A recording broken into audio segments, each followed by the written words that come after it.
Good afternoon, everyone. Good to see you here today. Good morning, Gabe. We'll begin today with a few scheduling announcements. Later this afternoon, President Trump will welcome the Los Angeles Dodgers back to the White House to celebrate their second consecutive World Series championship. Tomorrow night, the president will attend the White House Correspondents Association Dinner Round 2, celebrating free speech and the First Amendment alongside all of you, members of the media. The president looks forward to finishing what he started before a despicable assassination attempt derailed the original event back in April, as we all know. And I encourage everyone watching tomorrow night to tune in for what promises to be a very entertaining and memorable evening.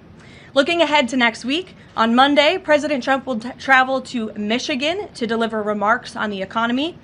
On Tuesday afternoon, the president will deliver a tribute honoring the life and legacy of his dear friend, Senator Lindsey Graham, at the National Cathedral.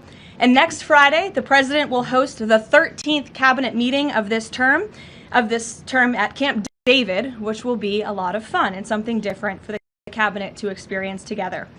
Turning now to the economy. A little more than a year after President Trump signed the Working Families Tax Cuts into law, this historic legislation continues to deliver on its promise, unleashing a genuine boom for American workers, families, and small businesses. The numbers speak for themselves. This was the biggest tax refund season in American history, with the average refund exceeding $3,400, an 11% increase over the last year. American families and workers claimed $82 billion in direct tax relief, and 97% of filers received a tax cut. More than 29 million workers claimed no tax on overtime. More than 35 million seniors claimed no tax on Social Security, and nearly 8 million workers claimed no tax on tips. Thanks to the other pro-growth provisions in the Working Families tax cuts, like making the 20% small business tax deduction permanent and delivering 100% expensing for new factories, equipment, and research, the Trump administration is setting up American manufacturers and workers to thrive like never before. Just this week, the National Association of Manufacturers, which is the largest manufacturing association in the country, released a detailed report showing exactly how these tax cuts are driving investment, job creation, innovation, and long-term growth in all 50 states. In fact, I'd like to take a moment to highlight just a few of the real American businesses that this law is helping. Pivot Manufacturing in Arizona made the largest equipment purchase in company history after the Trump tax cuts gave them the long-term certainty to invest with confidence. Winton Machine Company in Georgia is on pace for the best year in its history. Ketchy Inc. in North Carolina was able to purchase new machinery and expand its workforce by 25%. And Juergens in Ohio expanded its brand new facility to increase production. And they're also paying their workers even more thanks to the no tax on overtime provision. These are not just great statistics. These are American businesses with the confidence to grow, hire, and invest right here at home rather than offshoring their jobs. And a business opening or expanding in this country means more opportunity and higher wages for American workers. It means a chance for the American dream for young families, and it means restoring the belief that we can make and build things right here at home. This is what President Trump promised, and it's exactly what he is delivering with the help of Republicans in Congress.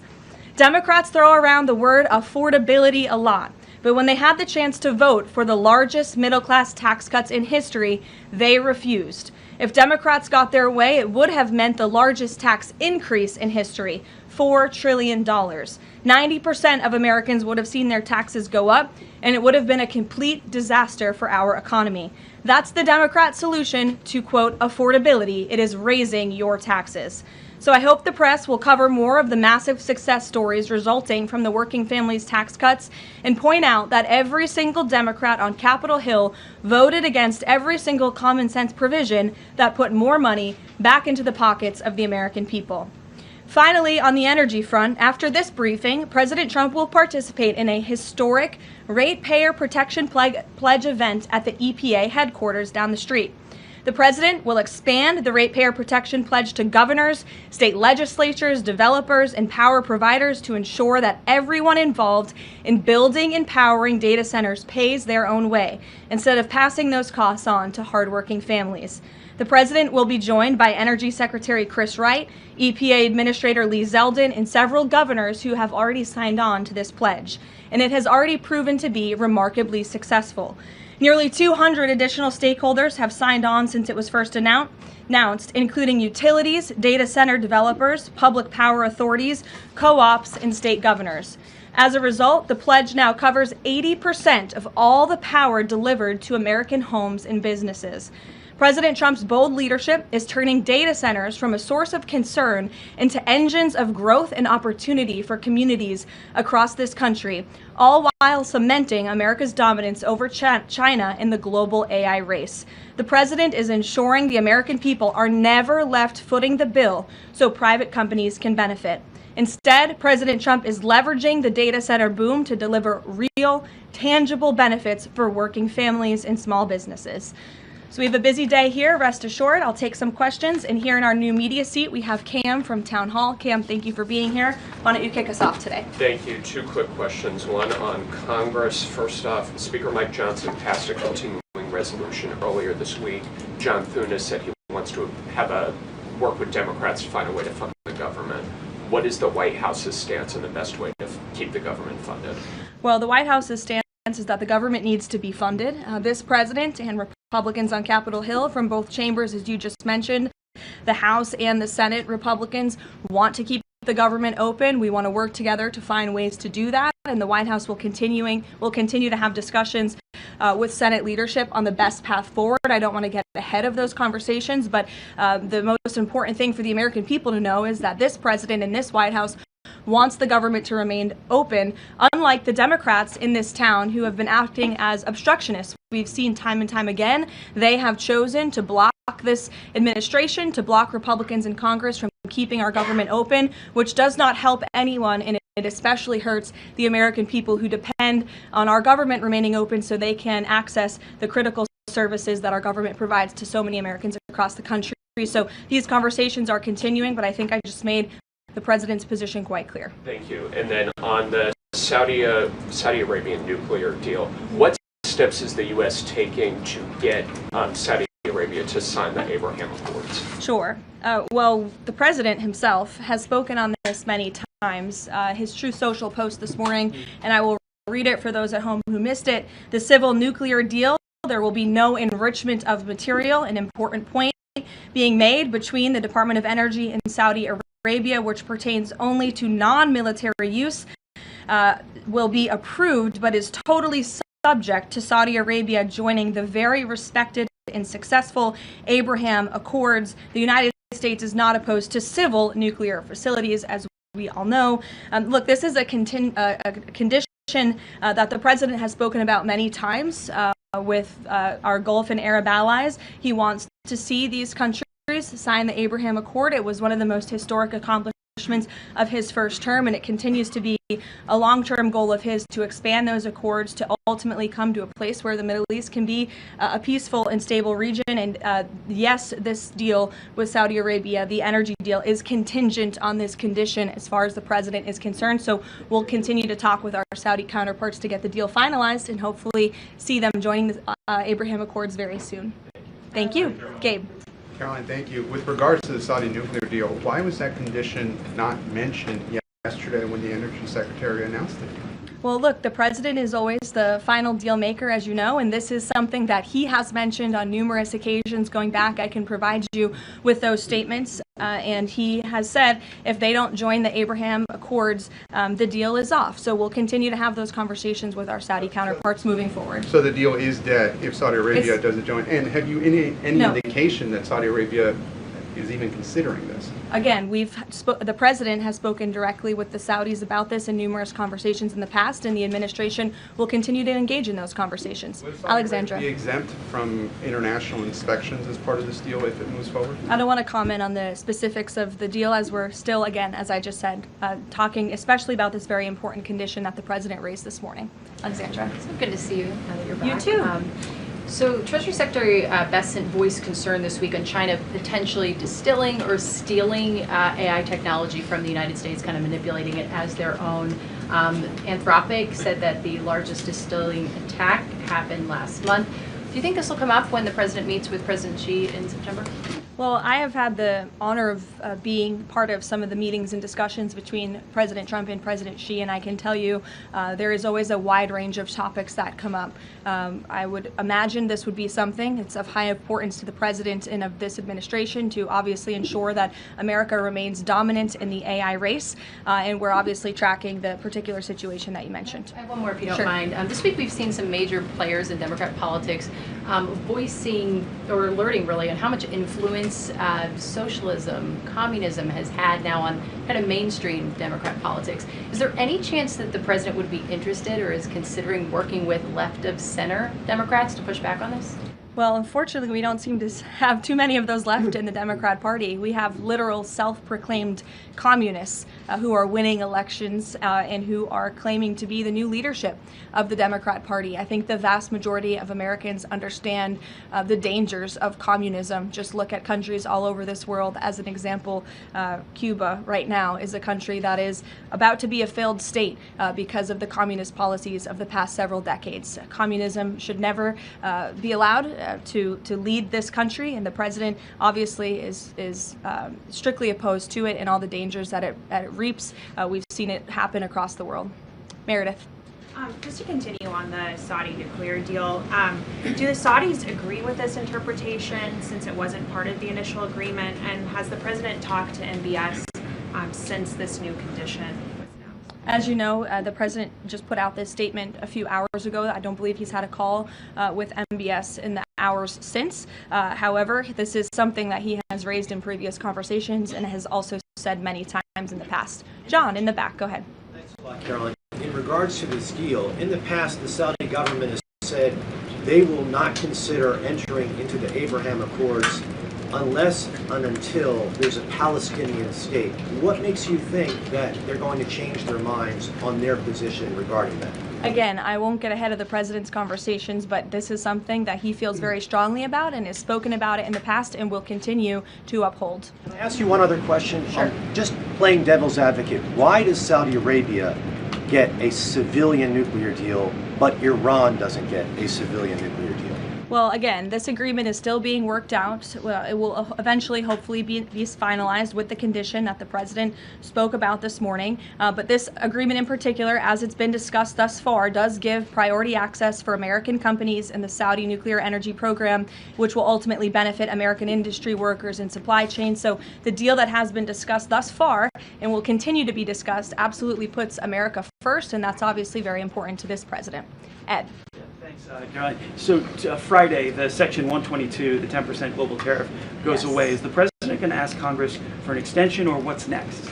Well, I know the USTR, our great Jameson Greer, trade representative, will be having an announcement on that very soon, later today. I don't want to get ahead of him, so I would just tell you to stay tuned for more details. Okay, and then one more on the president's going to have some big utility companies at this event later on today.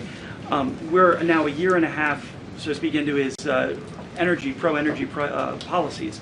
Is he going to pressure those executives to lower energy prices, not just maintain the prices? Well, look, as I mentioned earlier, the Ratepayer Protection Pledge is a novel idea drawn up by this president, his team, to ensure that data centers in communities, where those communities want data centers, that these big CEOs and energy companies are picking up the tab for the energy costs in these communities, so the American taxpayer not being fronted with those bills. And the pledge today is being expanded to acknowledge all elements involved in building and operating data center, the governors who appoint the state regulators, who set the power prices, the utilities and the co-ops that sell the power, and in addition to the tech companies that have already signed the pledge. So you'll continue to hear more about that from the president in a few hours at 2:30 when he goes over to the EPA. Sophia. Have you spoken to the president about what he wants to do about Chinese AI models if they are found to have stolen American IP? Does he want to sanction them? Or what actions can be taken without undermining broader U.S.-China trade talks or cutting off American startups that are increasingly reliant on them? Sure. Well, I won't get ahead of the president on any potential actions, but obviously these conversations are taking place, and again, they're of the utmost importance, not just for our national security, but to ensure America remains dominant in this space. Stephen. Thank you, Caroline. 2 questions. Has President Trump spoken with FIFA President Gianni Infantino about his interest in nominating him for UN Secretary General? And can you explain his interest there? And secondly, just a minor point of clarification on the Saudi nuclear deal. Did Prime Minister Netanyahu request this provision? Not to my knowledge, no. Again, as I told you, this was an idea the president has long had. It was the president and his team in the first term that began and signed the Abraham Accords with several countries in the region, between those countries and Israel. And the president obviously wants to expand on that historic accomplishment from his first term. To your first question about Gianni Infantino, I don't know if he and the president have discussed that. I haven't been present for all their conversations. I know they speak quite frequently, and the president has a lot of respect for Gianni and what he has done with FIFA. As we all just saw, the World Cup was a tremendous success here at home. It not only was hugely beneficial to our businesses and our local economies across the country, but I think it showed that America is the greatest country on earth, and the president is grateful to Gianni for all of the efforts that he had to make that dream a reality here in the United States. Danny. Thanks, Caroline. Is President Trump or the administration, do they have any plans to intervene in the extradition process for the Tate brothers? No, we've already answered that question. Elizabeth. Thank you, Caroline. Secretary Mullen said that election officials that knowingly allowed non-citizens to vote could be prosecuted and fined. Is this option being considered in New Jersey after the governor revealed that thousands of non-citizens were registered to vote there? Well, for any prosecutions, obviously, I would always defer you to the Department of Justice. But what I will say on New Jersey and this governor, the fact that she just all of a sudden decided to put out a press release saying President Trump and Republicans have been right about non-citizens on our voting rolls is not a coincidence. I think this governor is saying this because she realizes this administration is serious about getting to the bottom of illegal aliens voting and being on our voter rolls in our country. The Secretary of Homeland Security, as you know, sent a letter to several states, including New Jersey, requesting that non-citizens that are on their voter rolls need to be reported to DHS and need to be removed from those voter rolls. So that's why all of a sudden she is speaking truth about the fact that this does take place in states across the country. It is completely unacceptable to have non-citizens on American voter rolls voting in U.S. elections. And she says it's 6,600. We suspect it's a heck of a lot more, not just in New Jersey, but in states across the country. The president is hell-bent on getting to the bottom of this. And it's also why we need to pass the Save America Act to ensure that only U.S. citizens are voting in U.S. elections. And I understand the House had a great accomplishment yesterday with passing the budget resolution, which has as much of the Save America Act as possible, and we encourage the Senate to move forward with passing that resolution into law so the president can sign it into law by the August recess. It's of the utmost importance to this president, but also to the American people who support this bill overwhelmingly. Mary in the back. Thank you, Caroline. 2 questions, one on Sophia Cunningham and then on self-driving cars. Sure. Sophia Cunningham in the WNBA has been attacked as a MAGA Barbie for saying it's common sense for men to not be in women's sports and locker rooms. Is the president following this story, and has he reached out to her? I don't believe he has reached out to her. I know he is following the story. As you know, this is something the president feels strongly about as well, and the American people do too, that men should not be playing in women's sports. It's completely ludicrous that anyone could support that. It's even more ludicrous that you do have Sophia Cunningham, a female athlete herself, very accomplished in her own right, coming forth and speaking that truth that men shouldn't play in women's sports. We want to protect women and girls, and the backlash she is receiving from Democrats and left-wing figures across the country is astonishing. They are clearly very out of touch with the American public on this issue, which again is an 80-20 issue. It's common sense. It's rooted in basic biological fact that men should not be competing against women on playing fields across the country. Thank you. And then really quick on Sure. self-driving cars. There's legislation right now to ban China's self-driving car technology from U.S. roads.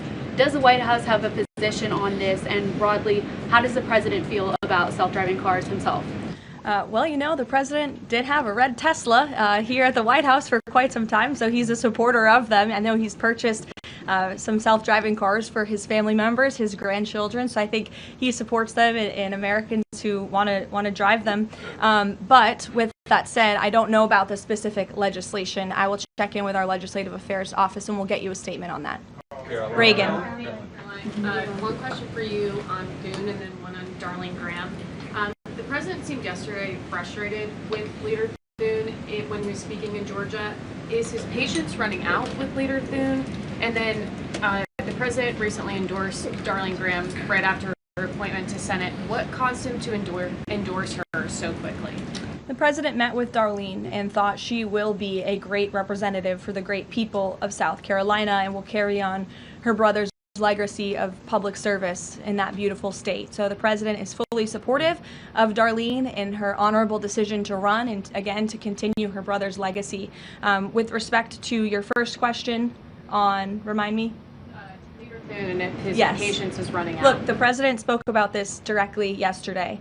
His patience is running out. He wants to see as much of the Save America passed as possible by the August recess. He knows that's what the American people want to see passed. He was just traveling on the road yesterday, spoke about this, and there was a very loud applause from the people in the audience, the everyday Americans, because voter ID is common sense.